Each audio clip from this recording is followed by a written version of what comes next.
பறவைகள் பறப்பது. பறவைகள் பறக்கிறத பற்றி குர்ஆன் சொல்லுது. வானத்தின் வெளியில் கட்டுப்பட்டு பறக்கும் பறவைகளை இவர்கள் பார்க்கவில்லையா? அவற்றை தாங்கி நிற்பவன் அல்லாவை தவிர வேறு எவரும் இல்லை. நிச்சயமாக இதில் ஈமான் கொண்ட மக்களுக்கு அத்தாட்சிகள் இருக்கின்றன.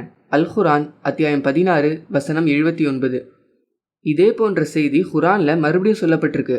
இறக்கைகளை விரித்து கொண்டும் சேர்த்து கொண்டும் இவர்களுக்கு மேல் பறக்கும் பறவைகளை இவர்கள் பார்க்கவில்லையா? அவற்றை அர்-ரஹ்மானை தவிர யாரும் பிடித்து கொண்டிருக்கவில்லை. நிச்சயமாக அவன் அனைத்தையும் உற்று நோக்குபவன்.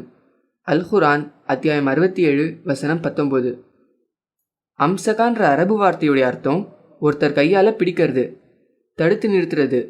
அல்லாஹ் தன் சக்தியால பறவைகளை உயர்த்தி பிடிக்கிறான்ற கருத்தை இது வெளிப்படுத்துது. இந்த வசனங்கள் இறைவன் மேல பறவைகளுடைய நடத்தை எவ்வளோ சார்ந்திருக்குன்ற விஷயத்த வலியுறுத்துது. நவீன அறிவியல் தகவல்கள் அதோடைய இயக்கங்களுடைய நிரலாக்கத்தை பொறுத்து சில வகையான பறவைகள் அடைகிற முழுமையுடைய அளவை காட்டுது.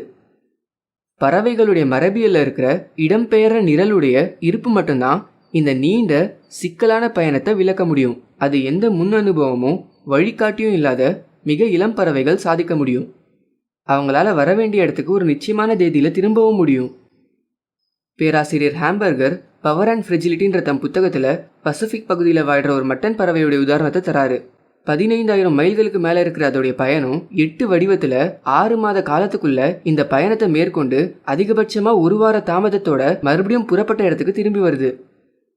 அத்தகைய பயணத்துக்கான இவ்வளோ கடினமான வழிமுறைகள் பறவையுடைய நரம்பு செல்களில் இருக்கணும். அது நிச்சயமாக திட்டமிடப்பட்டது. இந்த திட்டமிட்டவனை பற்றி நாம் சிந்திக்க வேணாமா?